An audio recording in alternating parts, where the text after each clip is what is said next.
Marcos, capítulo 1,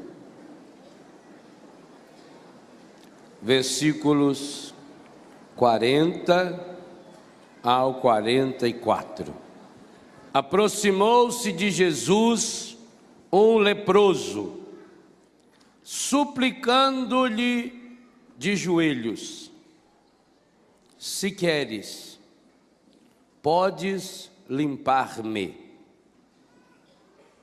Jesus compadeceu-se dele, estendeu a mão, tocou-o e lhe disse: eu quero, ser curado.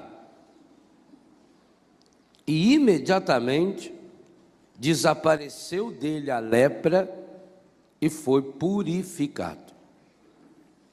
Jesus o despediu imediatamente com esta severa admoestação: vê que não o digas a ninguém, mas vai, mostra-te ao sacerdote e apresenta pela tua purificação a oferenda prescrita por Moisés para lhe servir de testemunho. Palavra da salvação.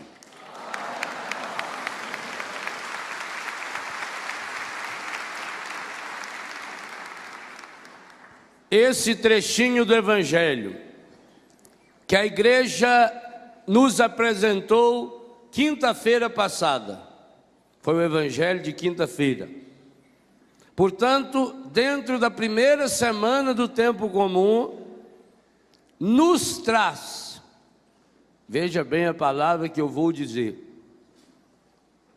todos os segredos que nós precisamos aprender. Repito, nos traz todos os segredos que nós precisamos aprender para que também possamos experienciar em nossa vida, seja em que área for, a graça da cura e da libertação. Esse é um dos roteiros mais espetaculares de cura e libertação do Novo Testamento. São Mateus conta esse trechinho no capítulo 8, com os mesmos elementos. O interessante é que esse texto de Marcos, se você lê-lo em Mateus ou lê-lo em Lucas, você vai perceber que as palavras principais são absolutamente as mesmas. Tal é a força desse roteiro de cura e libertação. Para São Mateus, esse foi o primeiro milagre que Jesus realizou depois que desceu da montanha, logo depois de ensinar o evangelho da felicidade.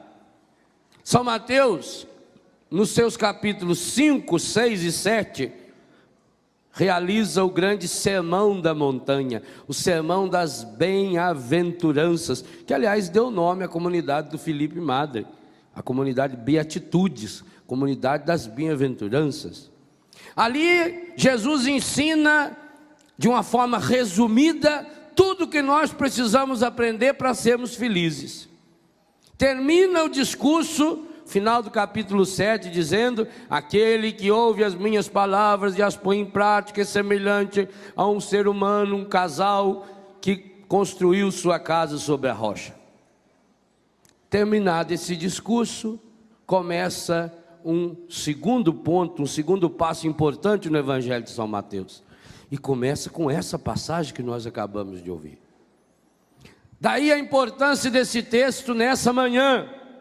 Essa manhã nós vamos ser convidados também a um mergulho na graça de Deus e, de modo muito prático, a abrirmos caminho naquilo que depende de nós, para que possamos ter um encontro pessoal com Jesus hoje e depois ao longo da quaresma inteira, com o nosso retiro popular, até a Páscoa, o encontro com Jesus ressuscitado.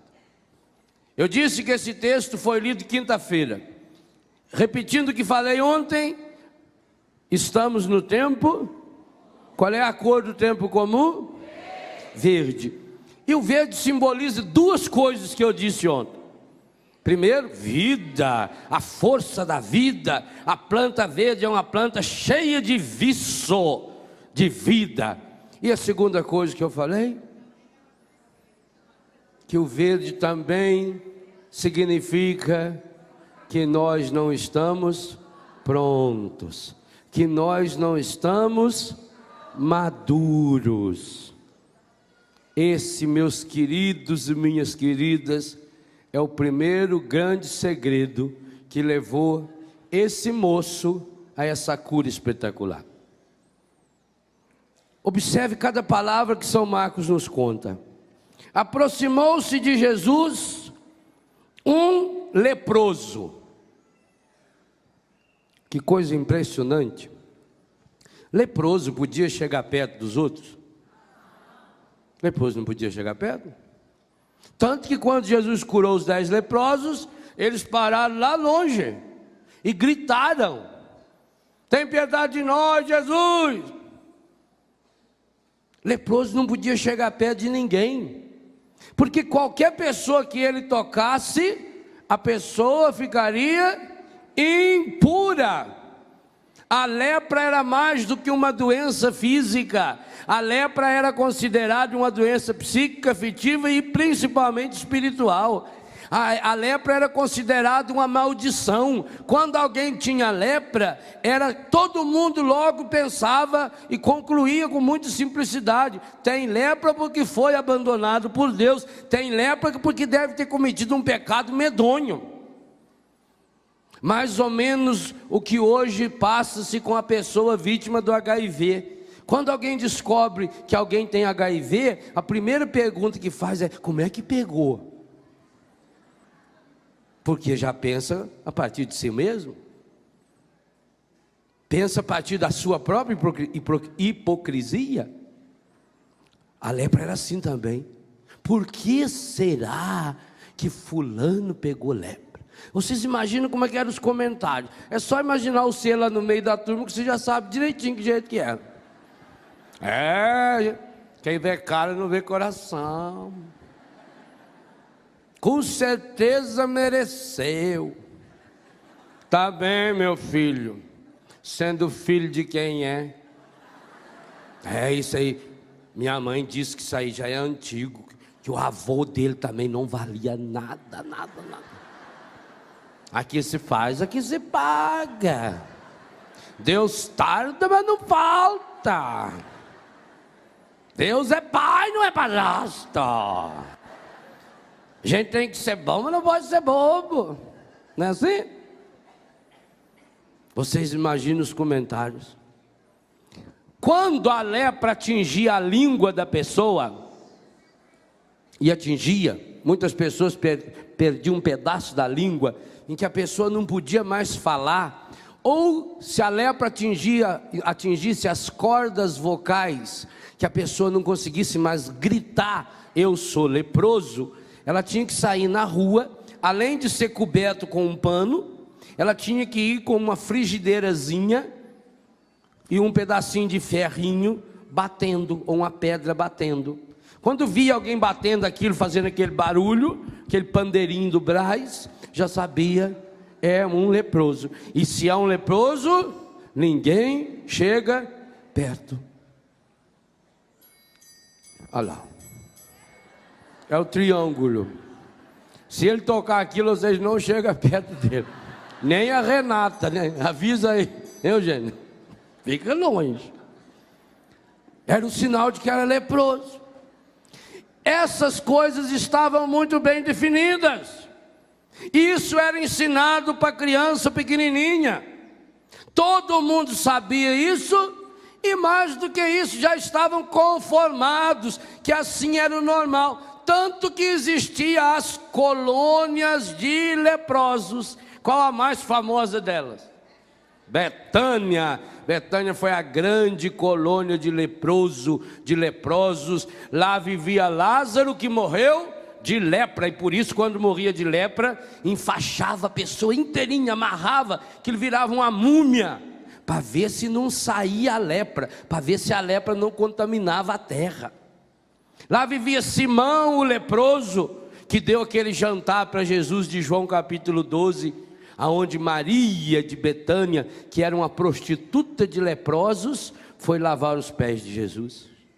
Todo mundo sabia que a lepra era uma doença assim, e a pessoa acabava se conformando. Por quê? Ô gente, quem é de nós que nunca cometeu nenhum pecado? Isso aí é igual esse povo que olha a sorte. A pessoa vai lá procurar essas mulheres, esses homens aí que enganador. Aí quando você chega lá, a pessoa olha para você e fala: estou vendo que você tem problema. Uai, é verdade, tenho mesmo. Estou falando. Se não tivesse problema, ia lá. E esse problema seu deve ser ou financeiro, ou de saúde, ou algum problema familiar. Existe algum outro problema que não seja nessa área? De 3, impossível você não acertar.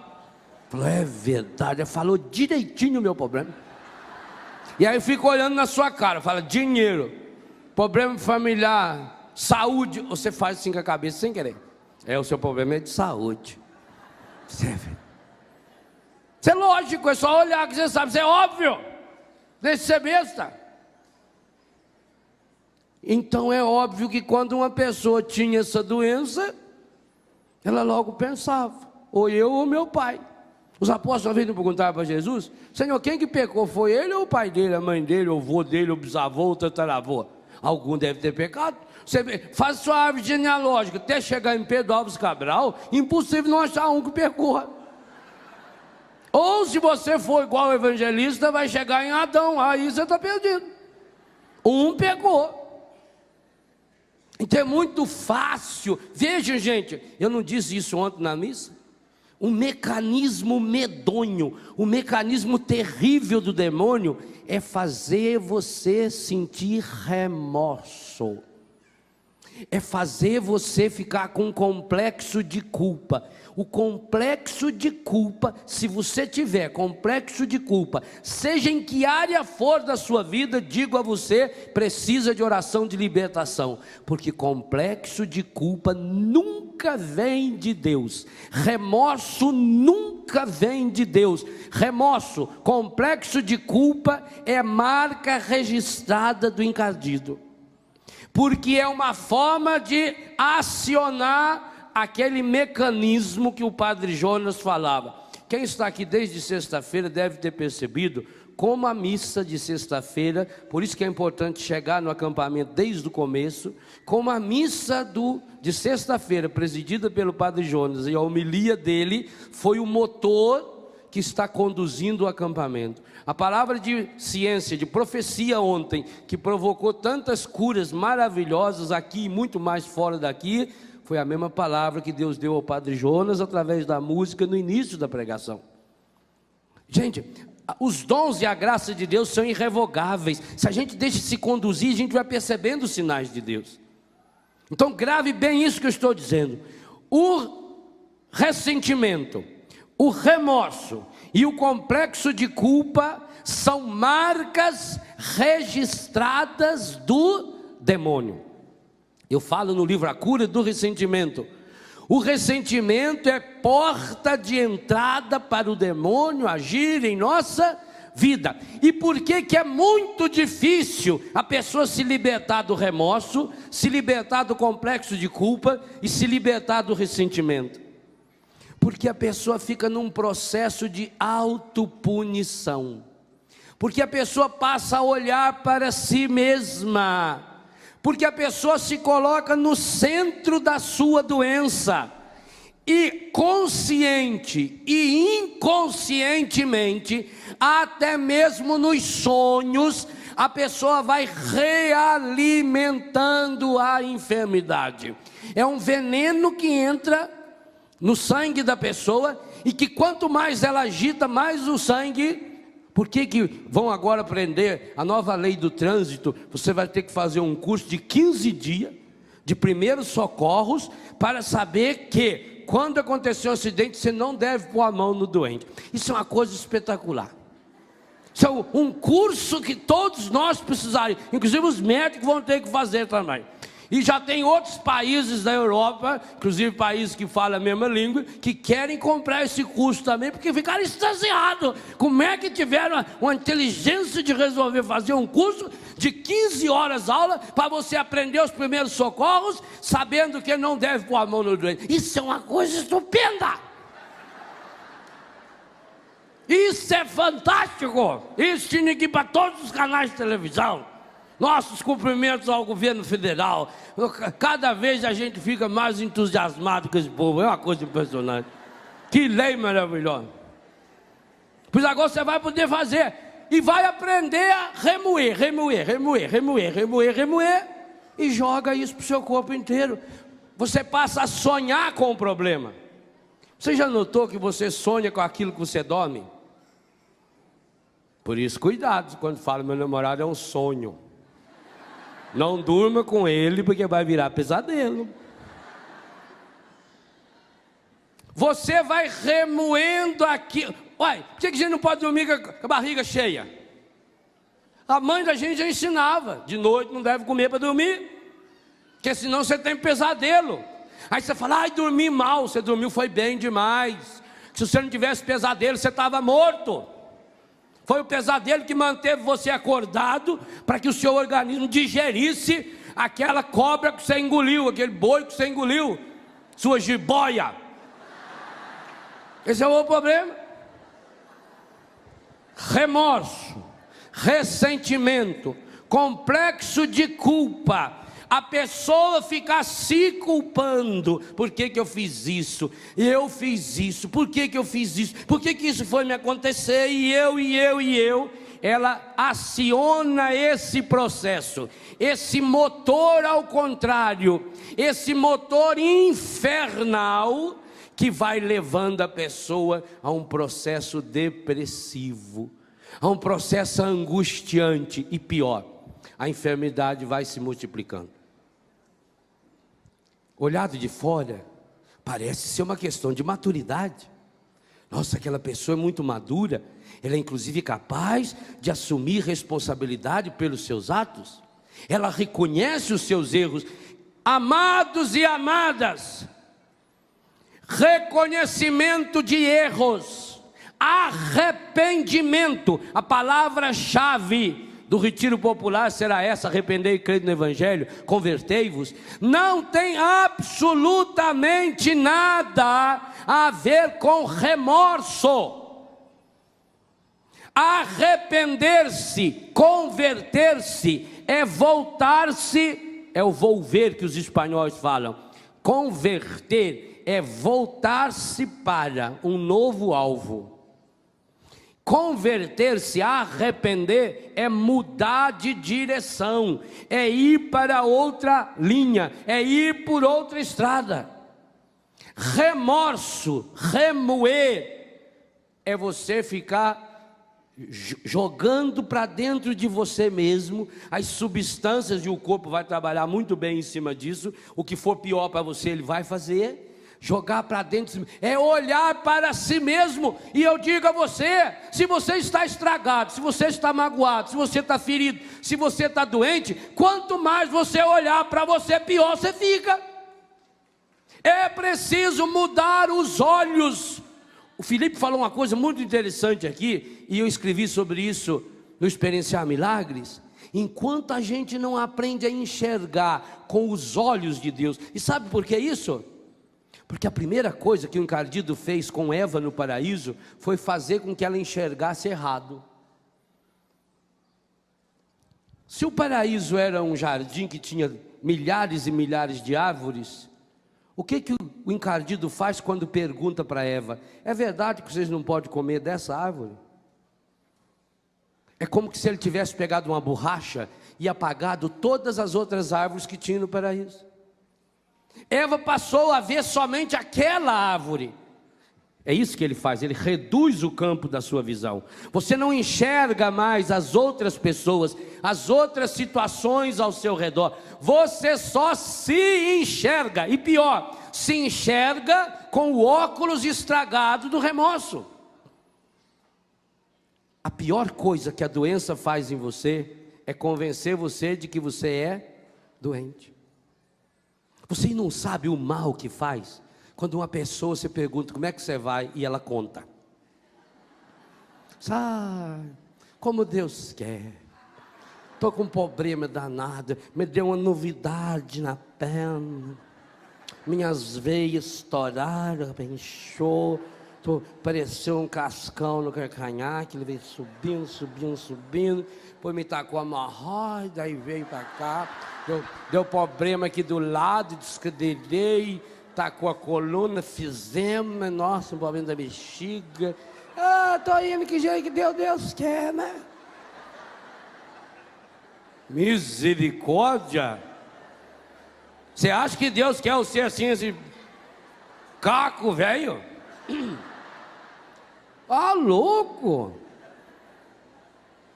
Você já notou como de uma doença você passa para outra com uma facilidade impressionante?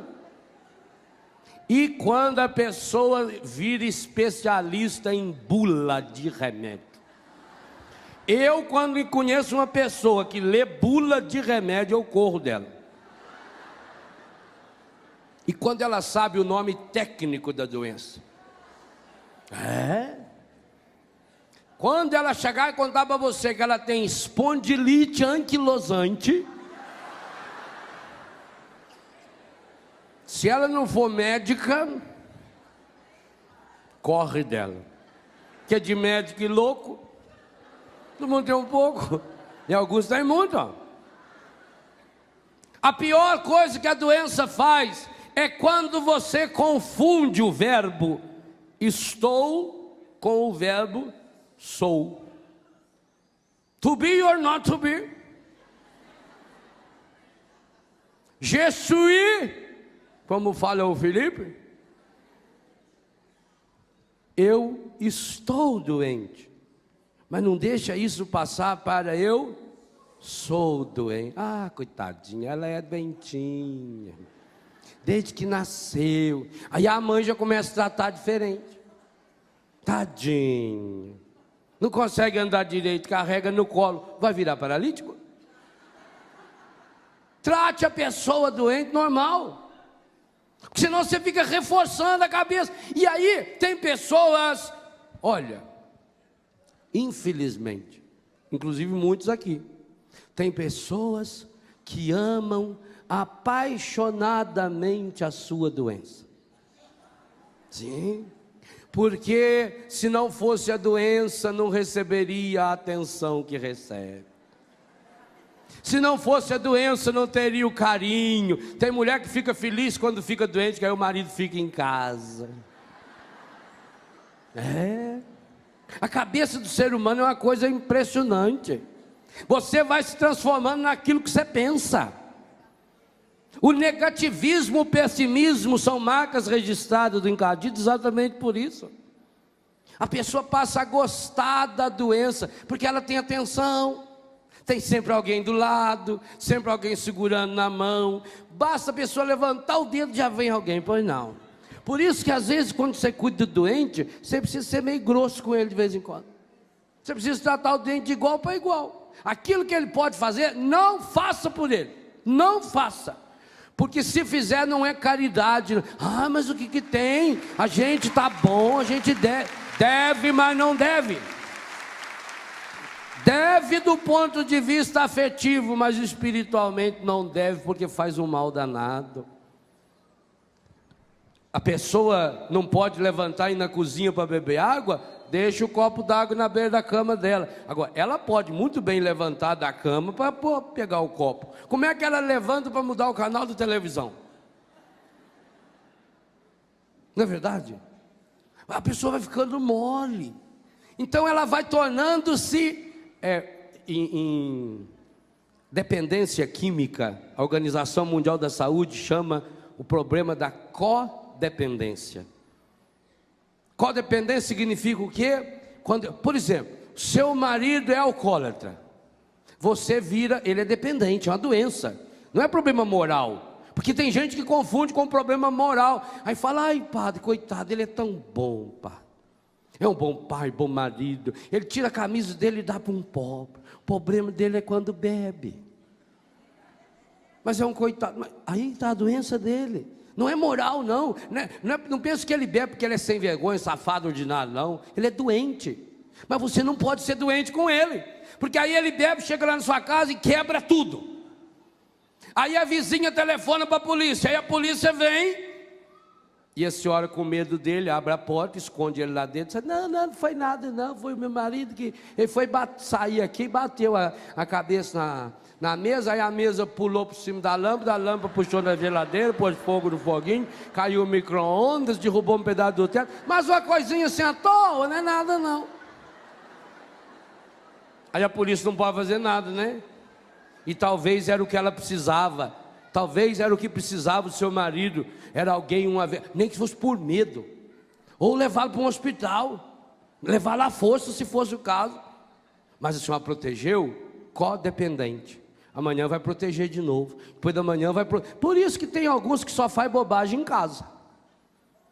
Uma vez lá em Tutinga falaram que tinha um homem lá que tinha o capeta nele, mas só baixava o capeta nele quando ele estava bêbado e ia em casa, com a mulher e as crianças, aí chamaram eu ir lá, eu fui, a hora que ele veio para o meu lado, eu enfiei assim um murro aqui no queixo do bicho, ele deitou, falei, amanhã 9 horas em ponto, o senhor vai na casa paroquial, que eu preciso acabar de expulsar esse demônio. Olha, por que quando ele estava lá no bar, no meio daqueles grandão, o encardido não baixava nele?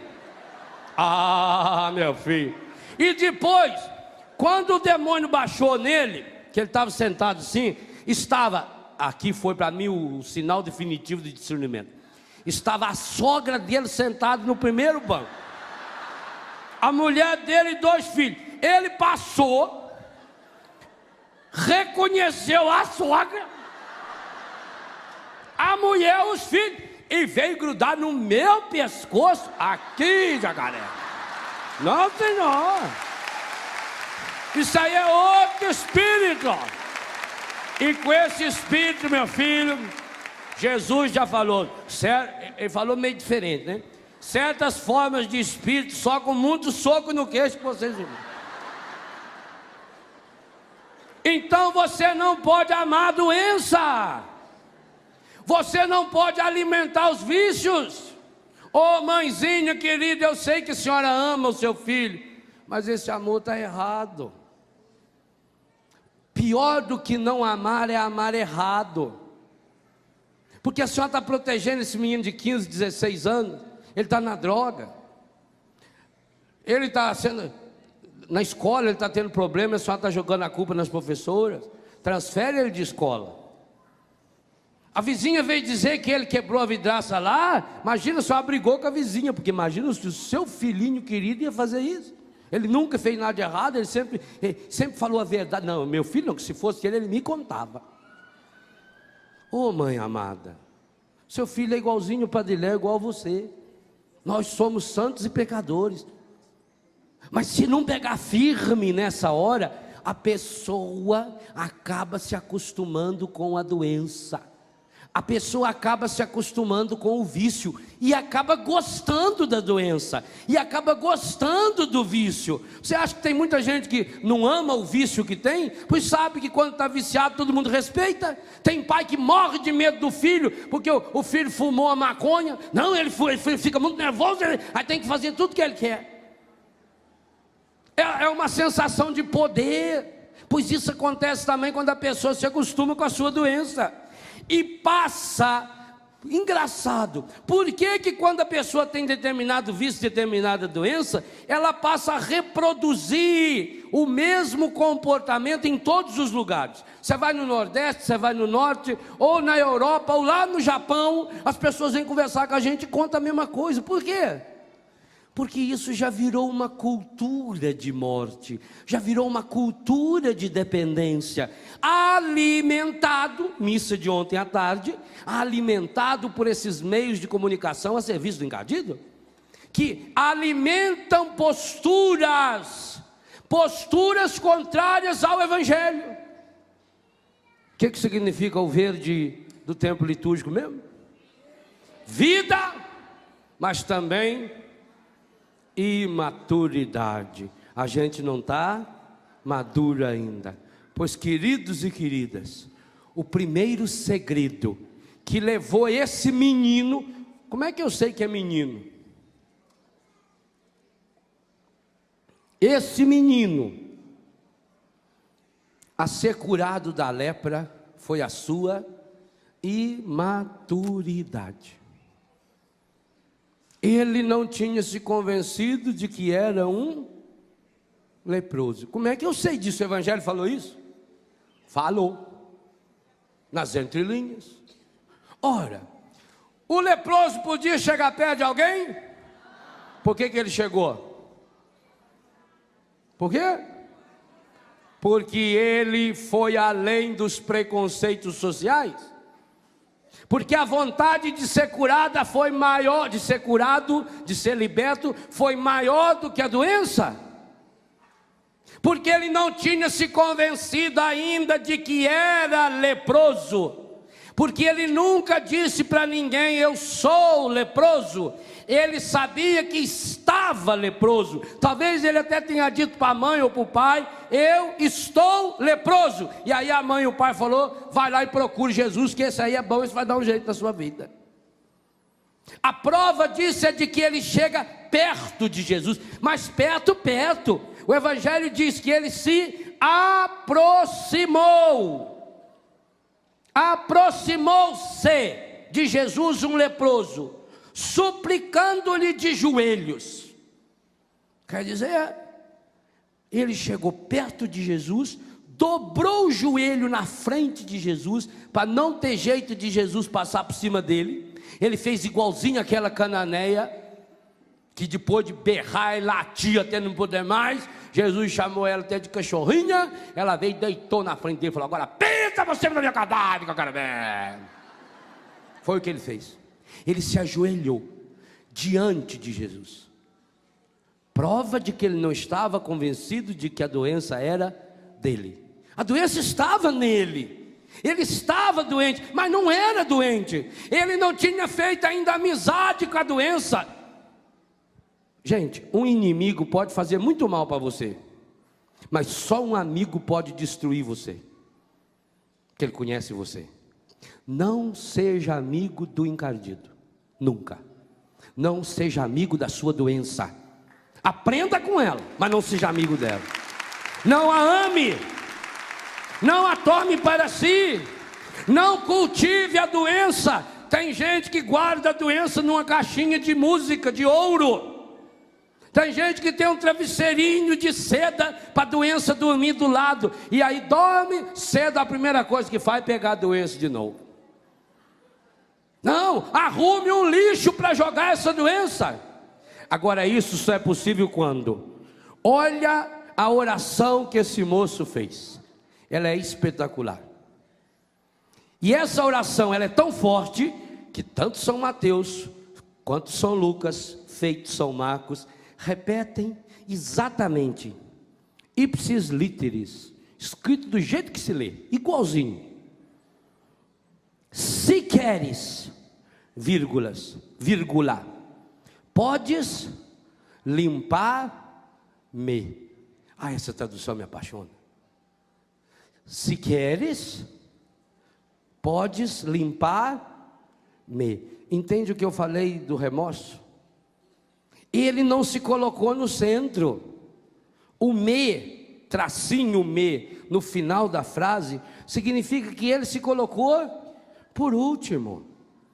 A oração dele é tão fabulosa, porque ele não guardou nada para si, igualzinho Pedro e André, igualzinho Tiago e João, que largaram a rede, que largaram a barca, que deixaram o pai, deixaram tudo.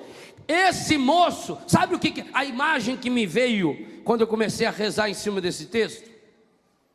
É que esse moço em casa arrumou um pano, abriu em cima da mesa, como se isso fosse possível, pegou toda a lepra que ele tinha, desde a ponta da unha até na ponta do cabelo, foi juntando a lepra dele, pôs dentro daquele pano, amarrou, pôs nas costas e foi. E aí se ajoelhou na frente de Jesus e entregou para Jesus. Falou: toma, é do Senhor. Trouxe um presente para o Senhor. Gente, a estrutura que o autor usou aí nessa frase deixa bem claro que ele não ficou com nada da lepra para si. Ele veio decidido. Jesus ficou estupefato quando viu que esse moço tinha absoluta certeza que o problema não era dele, que agora era de Jesus. Ele jogou a responsabilidade inteirinha nas mãos de Jesus. Ele chegou com a doença e falou: Senhor, se queres, podes curar-me. Eu digo a você, oração de cura é você colocar Cristo num canto que Ele não possa sair de lá de jeito nenhum enquanto não curar você. Isso é oração de cura. Isso é o passo na fé. Isso é maturidade. Isso é coluna vertebral, como nos fala Dom Roberto. Isso é firmeza. Essa oração de molenga: ai, se Deus quiser, vai. Deus quiser, mas o que você está fazendo para isso?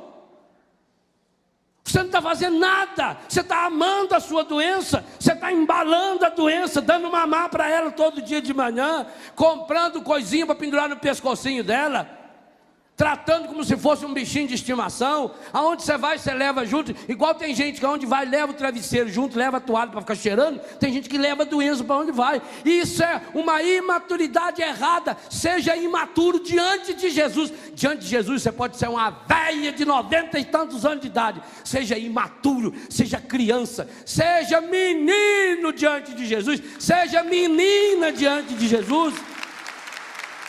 Não tenha medo de lançar-se no colo do Senhor.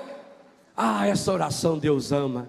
E a igreja disse que isso é uma escola que, se você frequentar, ao final você pode receber um diploma de doutor. Não foi o que o Papa fez quando deu o título de doutora a Santa Teresinha? Quando o Papa disse que Santa Teresinha é doutora, está dizendo isso, que essa espiritualidade da infantilidade em Deus, da meninice em Deus, do fazer-se pequeno, o caminho das coisas, e aí tem muito a ver com o tempo comum, o tempo das coisas simples, o tempo das coisas ordinárias, a vivência do cristianismo no dia a dia, na minha casa. Isso tem a ver com a espiritualidade que eu falo no livro Rezando a Vida, a espiritualidade do fogão, a espiritualidade do chofer, a espiritualidade da bicicleta, é a espiritualidade do meu dia a dia. A nossa vida não é feita só de acampamentos, de grandes momentos de efusão espiritual, ou de momentos feitos ontem à noite, em que a gente sentia a presença de Jesus de modo palpável, que a gente tocou, e quantos aqui puderam tocar o Senhor, mas esse é o extraordinário. O ordinário da nossa vida é gastar. É mais ou menos assim: o carro tem lá, o tanque do carro tem 50, 60 litros. Ele para no posto e se abastece. Aquilo é o extraordinário. Agora, ordinariamente, ele vai gastar esse combustível andando, trabalhando, levando, conduzindo as pessoas. Nós precisamos dessa espiritualidade, gente, das coisas concretas, das coisas do dia a dia. O cristianismo não é feito só de momentos de êxtase espiritual, não, onde a gente sai fora de si. De vez em quando a gente até sai fora de si. Louvado seja Deus, se for na presença de Jesus, você pode sair fora de você e sair fora de quem você quiser. Agora, no dia a dia da vida, você precisa aprender a conduzir-se em Deus, aí amadurecendo lenta e gradativamente, porque a fruta que amadurece rápido demais apodrece mais rápido ainda. Quando você força a fruta amadurecer, em 2 dias ela está podre. Por isso que você compra aquela banana linda lá na feira, madurinha, chega em casa, ó, só da viagem até em casa ela já apodrece. Chega lá já está tudo melecada. Você compra aquele papaya maravilhoso, você até dá uma apertadinha nele sem o homem da feira ver, né? E quando você sente que está mole, você vira e larga ele lá e pega outro, né? Porque aí outra pessoa vai pegar.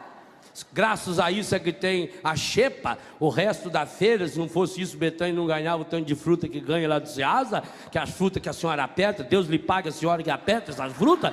Sem isso nós não ganharíamos. Muito obrigado. Aí você compra aquele papainho, aquilo está bonito, está até relampeando. Aí vai partir em casa, está desbeiçando. Já misturou a semente na carne do bicho. Por quê? Porque foi amadurecido lá em estufa, amadureceu rápido demais. Então nós precisamos aprender essas orações, porque a oração do texto é importantíssima. Eu coloco isso como segredo de cura interior, a oração da via sacra como segredo de cura interior, porque é aquilo que vai me acompanhando no dia a dia. A igreja é de uma sabedoria espetacular, a liturgia diária. Cada dia você vai crescendo um pouquinho. Às vezes a gente queria que tivesse um momento de esplendor espiritual, de soltar isso, faísca e fogo, e a gente levitar no Espírito e ficar voando no Senhor, aleluia. Isso a droga faz. Nós precisamos dessa espiritualidade do dia a dia, do lançar. Por que Jesus escolheu para seus primeiros discípulos e os mais importantes, aqueles que estiveram com ele em todos os momentos da sua vida? Por que ele escolheu 4 pescadores? Por que ele não escolheu 4 carpinteiros, que era a profissão dele e do pai dele? Tinha tudo a ver com o reino de Deus. Ele conta na parábola da construção do reino. O homem prudente constrói sua casa em cima da rocha. O rei que fez a torre. Quantas passagens caberiam tão bem se os primeiros apóstolos fossem carpinteiros? Não seria lindo? Por que Jesus não escolheu agricultores? O Pai do céu é agricultor, está lá em João 15. Eu sou a videira, vós sois o ramos, meu pai é o agricultor. Quantas parábolas de Jesus, a maioria tem a ver com a vida agrícola. Saiu o semeador a semear a sua semente. O reino de Deus é como um grão, uma sementinha de mostarda. Quantas passagens? A colheita, a messe é grande. Não teria mais lógica Jesus chamar para primeiros apóstolos carpinteiros, agricultores? Inclusive Jesus não nasceu na beira do mar. Ele foi morar em Cafarnaum, à beira-mar, mas ele vivia em Nazaré, longe do mar. Jesus não teve uma história ligada ao mar. E por que então que ele chamou esses pescadores? Exatamente por isso. Porque o agricultor tem a vida mais ou menos definida. Esse mês é mês de plantar arroz, mês que vem eu vou ter que limpar o arrozar, no outro mês eu vou ter que capinar, no outro mês eu já planto feijão, vou aproveitar e plantar milho junto, aí um mês é hora de colher isso, esse mês é para plantar aquilo, vem até aquele calendário, a lua está boa para plantar, a lua está boa para colher, a lua está boa para capar o porco, eu vou seguindo mais ou menos o esquema da natureza. Hoje está chovendo, hoje está de chuva, eu não vou poder fazer aquele serviço, então hoje eu vou aproveitar para roçar o pasto de enxadão, arrancar aquelas ganchumas, aqueles mata-pasto. Tem que aproveitar. O construtor é a mesma coisa. O pedreiro está lá levantando a parede, hoje está com muita chuva, ele não pode mexer no lado de fora, por isso que primeiro ele faz o telhado, para que quando chover ele possa trabalhar dentro, e não perder tempo, aí ele vai trabalhar. Ele tem que seguir mais ou menos um programa. Ele tem que primeiro fazer o fundamento, depois levantar as colunas, depois cobrir, depois levantar a parede, depois botar o piso, depois botar lá o reboco. Não adianta ele colocar primeiro o vidro e depois rebocar. Isso aí tem gente que faz, mas é besta, porque aí depois tem que quebrar aquele vidro tudo para tirar aquele cimento que grudou lá. O pescador não. O pescador ele vive na graça de Deus. A única coisa que ele tem que fazer é preparar a barca, consertar a rede e arrumar a vela. O resto, meu filho, é deixar o vento do Espírito levar. Ele não sabe, ele tem que ir pelo mar. Tanto que eles pescavam à noite. Ele tem que jogar a rede e não sabia que vai pescar. Ele vive, bem entendido, ao Deus dará. Por isso que Jesus encontrou e chamou pescadores. Pescadores é gente que tem a coragem de sonhar, gente que tem a coragem de acreditar naquilo que não vê. Jesus falou para eles: eu vou transformar vocês em pescadores de homens. E eles acreditaram, mesmo sem saber o que será que é pescar homem, porque eles nunca tinham pescado homem na vida deles. Mas foram capazes de sonhar, porque estavam treinados a sonhar. Cada vez que um pescador sai para pescar, ele prepara a alma e o coração para sonhar. Sonhar com aquele peixe grande, sonhar com aquele cardume passando naquela hora, sonhar que a rede não vai arrebentar. Ele vive nesse sonho, nessa expectativa em Deus. Ele vive no escuro. A fé tem que me jogar no escuro, o escuro da fé, que faz você viver as situações extraordinariamente naquilo que é ordinário, naquilo que é simples. O pescador não vive de pescar todo dia o peixe de 200 quilos, não, o normal dele é o peixe de São Pedro, é como se fosse uma tilápiazinha aí, de umas 400 gramas, 500 gramas, esse é o normal, esse é o nosso dia a dia, esse é o seu peixe, lá na beira do fogão, trabalhando na loja, trabalhando no escritório. É ali que você vai ter que viver a graça da cura e da libertação. Mas para isso você precisa ter uma certeza, a certeza que teve esse menino imaturo, que ainda não tinha acreditado que era leproso. Você precisa também juntar sua trouxa. Aliás, deixe de ser trouxa, entendeu o jogo de palavras? Deixe de ser trouxa, junta a sua trouxa e coloca aí os seus defeitos. Agora, não pense que você vai conseguir juntar a trouxa hoje, tudo junto. A gente precisa de um bom tempo para isso. A igreja é sábia. O tempo primoroso para você ir juntando as trouxas, cada dia sendo iluminado pela palavra, é o tempo da quaresma. Por isso o retiro popular, a necessidade desse encontro, cada dia, porque veja, quando você de uma hora para outra, é a mesma coisa. Tem gente, marido e mulher, que fica entalado das coisas aqui, né? Não fala. Hoje o marido fez isso, engoliu. Amanhã, engoliu. Aí depois fala: padre, foi a gota d'água. Aí não deu. Eu explodi, mas aí eu falei.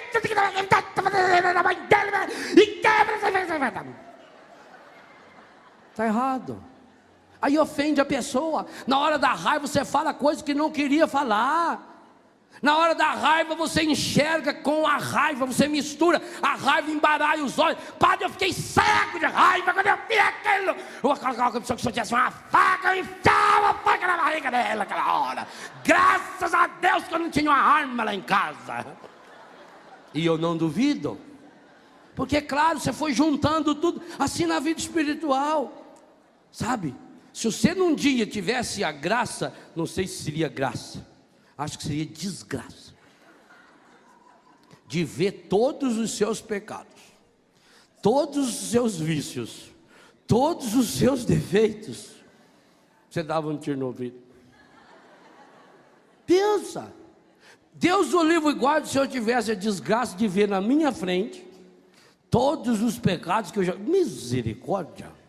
Ia ter muito mais pecado que gente aqui nesse rincão. E com você é diferente. Mas Deus é pedagogo. Deus vai nos ensinando a caminhada. Deus vai ensinando você a dar passos na fé. Você precisa encher as talhas de água, indo e voltando, cada dia põe um pouco. Então, na jornada da nossa vida, e a nossa vida é uma jornada, é uma caminhada. O Evangelho de São Lucas deixa isso tão claro, tão lindo. Jesus continuava caminhando. A vida cristã é uma caminhada, ela é dinâmica, inclusive é uma caminhada depois da morte também. A própria igreja padecente, purificante, e depois a igreja que já está lá, na vitória de Deus, é uma caminhada dinâmica. O Espírito Santo vem, se coloca ao nosso lado e vai nos ajudando a irmos percebendo. Hoje você percebeu esse aspecto, louvado seja Deus. Lute para eliminá-lo, lute para corrigir. Continue a sua caminhada. Amanhã você vai descobrir outro problema. Você achava que tinha mágoa só daquele fulano, amanhã você descobre que também tem uma mágoa menor do ciclano, ótimo, agora você já sabe como resolver, agora você já sabe como fazer oração de perdão, então você vai fazer para aquele, e depois da manhã para o outro, e assim você vai levando, aí sim, aí você pode dizer, estou levando a vida como Deus quer. Eu vou eliminando os problemas, à medida que eles vão surgindo, eu não vou ficar antecipando o problema. Ah, meu Deus do céu, o que será que vai acontecer? E se vier um vento? E se vier isso? Então morre já hoje de uma vez. Vá resolvendo os problemas na medida que eles vão surgindo. A rede está estragada, faz que nem os apóstolos, pare e conserta a rede. Não adianta você ficar lá, porque será? Olha, culpa sua, porque você, André, tinha que ter olhado a rede e não olhou. E nós ficamos a noite inteira feito um bando de bestas jogando a rede furada. Por isso que eu vi que tinha peixe dessa que passou. Não, conserta a sua rede. Essa é uma decisão, uma atitude. Que oração maravilhosa. Ah, se você hoje tivesse a graça, a certeza confiante de que você não retém nada para si mesmo da sua doença, nada para si mesmo do seu pecado, que você fizesse esse pacote e se ajoelhasse diante de Jesus, aproximou-se, colocando-se de joelho diante de Jesus. Senhor, tu podes, se queres, cura-me. Ou como ele falou, Senhor, se queres, podes curar-me. E aí o que Jesus fez? Amor se paga com amor. Deus não se deixa vencer em generosidade. Esse moço chegou tão perto de Jesus, que o Evangelho diz que a única coisa que Jesus fez foi esticar a mão. Lê aí.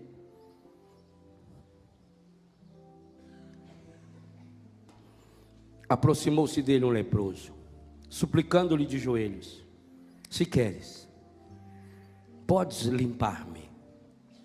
Jesus compadeceu-se dele. Nós já sabemos que ele nos enxerga, que ele é o bom pastor que sempre se compadece conosco, principalmente nós que somos ovelhas sem pastor. Estendeu a mão. A única coisa que Jesus fez, estendeu a mão, tocou e disse: eu quero ser curado. Querido e querida, Jesus está ansioso para fazer e para falar isso para você, para você, para você, para você, para você hoje. Pelo amor de Deus, traga a sua miséria aos pés de Jesus. Traga a sua miséria e lance-as aos pés do coração de Jesus. Mas você precisa chegar perto de Jesus, perto o suficiente para que Ele, estendendo a mão, possa tocar e dizer: eu quero ser curado. Que coisa impressionante. Jesus sempre dá mais do que aquilo que a gente pede. O que o rapaz pediu para ele? Leia aí. Podes limpar-me. Limpar-me. Ele só pediu uma limpeza. Ele achava que a lepra dele, olha o que eu falei no início, ele não estava convencido que era leproso. Ele achava que a lepra dele era só uma sujeira que estava aqui fora. E que Jesus, como a mãe que a gente corre para a mãe limpar a gente não acha que a mãe pode curar tudo quando é doença? Você corta a perna lá assim, tem que levar 26 pontos, você corre na mãe: ô mãe, aqui, mãe, um cortinho. Mãe. Você acredita que a mãe cura? Ele falou para Jesus, simples, até ignorante. Ele estava achando que a doença dele era só uma sujeira. Podes limpar-me. Ah, mas Jesus ficou tão apaixonado naquele zoinho regaladinho daquele rapazinho. Ficou tão impressionado. Jesus se sentiu tão responsabilizado com o que o rapazinho fez para ele, jogando o problema todo nas costas dele. E Jesus gosta porque Ele tomou sobre si as nossas enfermidades, minha e sua. Que Jesus devolveu-lhe a graça da cura. Ele pediu limpeza. Veja como está no texto. Senhor, tu podes, se queres. Senhor, se queres, podes limpar-me. E Jesus é categórico. Jesus usa o imperativo categórico. Vai estudar isso em português para ver o que significa. É uma ordem. Eu quero ser curado. Tem vezes que a pessoa fala, benção, padre. Eu falo, ser bento. A pessoa acha estranho. Acho que ela está suja. Não, ser bento. Jesus diz, ser curado. Fique curado. Esteja curado. Completamente curado. Vamos fazer isso agora com Jesus? Qual é a lepra que você precisa trazer hoje na trouxinha do seu coração para Ele? Eu queria que hoje você em casa, aproveitasse esse segundo domingo do tempo comum. Domingo em que nós vamos estar mais uma vez com o Senhor na Eucaristia. Em casa, nas nossas comunidades, em quase 400.000 celebrações eucarísticas que acontecem a cada domingo no mundo inteiro, em mais de 1.650 idiomas diferentes. Se cada cristão no dia de hoje pudesse vir para o encontro com o Senhor assim, trazendo a trouxa do seu pecado, da sua solidão, da sua depressão, da sua angústia, do seu medo, dos seus traumas, dos seus pecados, dos seus vícios. Seja o que for que você está sujando o seu corpo, sua alma, o seu coração, a sua família, hoje é o dia. Hoje o Senhor quer ter esse encontro pessoal com você, comigo. Para isso, tenha a imaturidade desse menino. O menino é o pai do homem, a menina é a mãe da mulher. Aquele menino, aquela menina que um dia você continua dentro de você. Os sonhos que um dia você teve, feitos sonhos de Pedro, André, Tiago e João, aqueles sonhos que levou você a tornar-se aquilo que você se tornou, padre, freira, pai, mãe, jovem, músico. Ele está aí dentro. Ele só está entulhado nas sujeiras que você veio colocando, na medida em que você veio assimilando ideias erradas a respeito de você, pelo remorso, pelo ressentimento, pelo complexo de culpa. Mas ele está aí dentro. Desperta esse menino. Talvez hoje Jesus primeiro ia olhar para você e dizer, Talita, come. Menina, levanta. Menino, levanta. Sai desse marasmo que você acabou se metendo, ou que empurraram você. Onde estão os seus sonhos? Onde estão os seus anseios? Todos os anseios que nós sufocamos acabam se transformando em vícios e em pecados. Onde estão os seus anseios? Aquilo que você foi buscar na droga, aquilo que você foi buscar naquela pornografia, aquilo que você foi buscar no ter, no poder. Talvez hoje até você conseguiu diante do mundo um cargo, uma posição muito importante, mas por dentro você está vazio. Sabe por quê? Porque você não teve ainda a coragem de chegar perto de Jesus. Eu sei, o demônio fez isso com você também, e dizer para você, você não é digno, você não pode chegar perto de Jesus. E eu digo, você pode, porque Ele lavou os seus pecados, derramando o seu sangue na cruz. Ele nos purificou, Ele tomou sobre si as nossas enfermidades, porque nos ama. Hoje Jesus quer dizer para mim e para você, eu quero ser curado. Jesus está dizendo, no que depender de mim, você tornar-se-á a pessoa mais linda, mais pura, mais santa, mais restaurada que já habitou nesse planeta. Mas se você guarda a sua doença para si mesmo, eu não posso fazer nada. Enquanto você empacota o seu vício e joga-o no coração, eu não posso fazer nada, porque eu respeito a sua liberdade. Eu estou à porta e bato, mas se você não abre, eu não posso invadir, eu não vou violentar a porta do seu coração. Hoje Jesus quer dizer para você, minha filha, meu filho, meu irmão, minha irmã, eu quero. Fique Olha o verbo: fique curado, fique curada. Que lepra você precisa entregar para Ele agora? Agora.